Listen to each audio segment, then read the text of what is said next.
We wore them in the game last week, and they said about the 100 caps coming up. So they said if you do play 100 caps, it'd be nice to have the golden boots there to go with the golden cap, hopefully. So not always my type of thing to wear golden boots like that, but I think it's just a nice touch. And I remember when I was young and watching some of the players, and you always used to watch their boots and what's new and what's special about them. So like I just said over there, I think the pressure's on to score when you're wearing stuff like that, because if not, a bit of a waste of time. Yeah, special night for Harry Kane and his family joining the England 100 club. Yeah. It's been some career so far. But humble beginnings, like most careers, really. Back in 2011, he joined Leyton Orient on loan and came on as a sub in a game against Rochdale, replacing our next guest. But the two of them did play up front together. With respect, Scott McGleish was an old stager, and it was the kind of cub striker alongside him, Harry Kane. Scott these days at Leverstock Town, the assistant manager, a former Orient striker. He joins us now. Hello, Scott. Hello, Scott. How are we, Paul? How are we, Charlie? Yeah, we're very not good. bad, Scott. Thank you. Appreciate Nice you to joining us. I mean, it's funny. I talked to Steve Morrison years ago. I'm a Tottenham fan, and I was asking Steve, because he was on loan at Leicester with him. I said, "What do you think of Harry?" He said, "Yeah, he's a good kid. He's got a great attitude. So I'm not sure he's going to be top level." And Steve stands by that now. He said, "Nobody really knows." And from what I understand, it was difficult to spot at that stage, wasn't it? Yeah, I'd agree exactly what Steve said. Another one I played with as well. Steve was a young boy under me as well. But yeah, when he came to Orient, you could see he would have a career. He had such technical ability, and he had the drive and the will to want to stay out, do extras and learn more. But you could never envisage the player he has turned out to be from at 17 back then. I mean, so when you're playing with him, when this young kid comes in on loan, and it's a sort of tough old league, what did you make of him first off? I mean, he certainly built himself up since those days. He's a bigger unit than he was probably when he came to the O's, wasn't he? Yeah, definitely. I mean, it's hard to say for the viewers these days, but when he first came in, he reminded me of a typical Tottenham player of the 80s. Mm. Very pleasing on the eye. Not exceptionally quick, but very skillful. Would he be physical enough? But like I say, he's built himself up. He's gone away.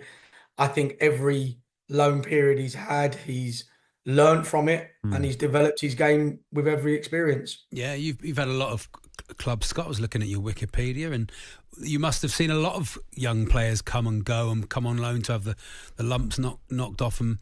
What do you look for most in a young player when they turn up? Their attitude towards the level they're dropping, if they're dropping down to. Yeah. Harry come from the Premier League, probably playing the 18s, maybe the under-21s, on beautiful pitches.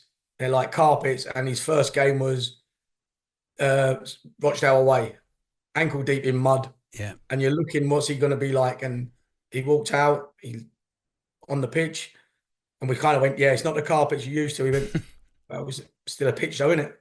Yeah, and straight away you're like, well, fair play. He's not coming in prima donna, as they all say, and expecting things to be given. He come in, he embraced everything we were doing at Orient. He wanted to be involved with the boys, but obviously he was still a young lad himself, so he's still learning. And he just wanted, to be fair, he just wanted to learn off of everybody and anybody he could. Yeah.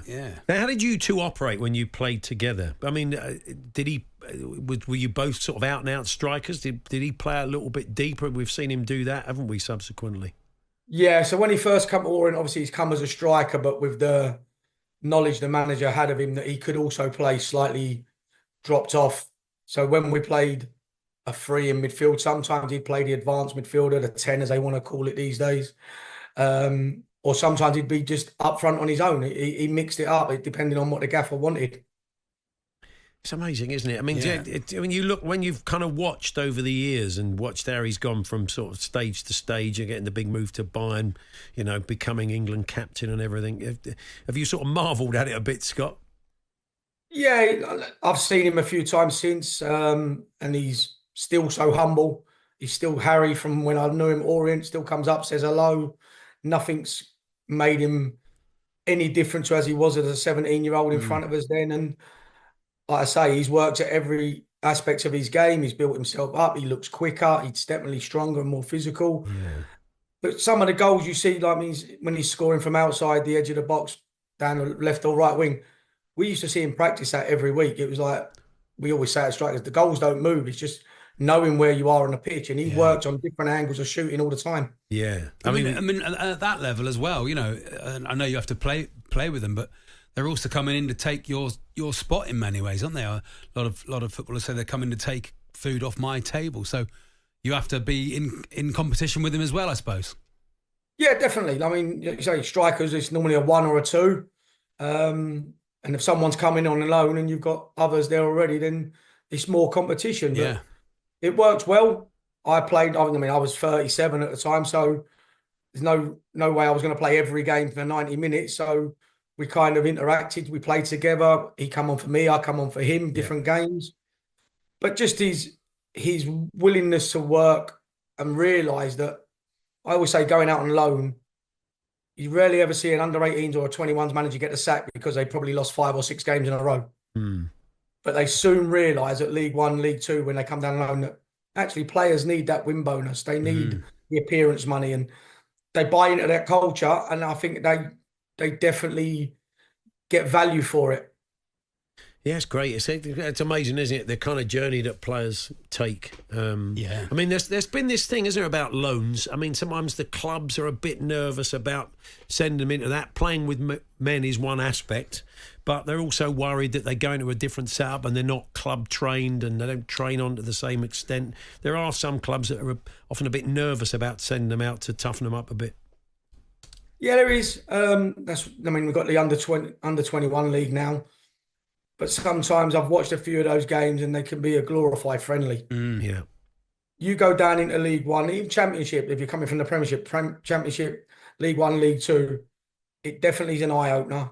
They don't get everything given to them. Got to wash your kit sometimes yourself.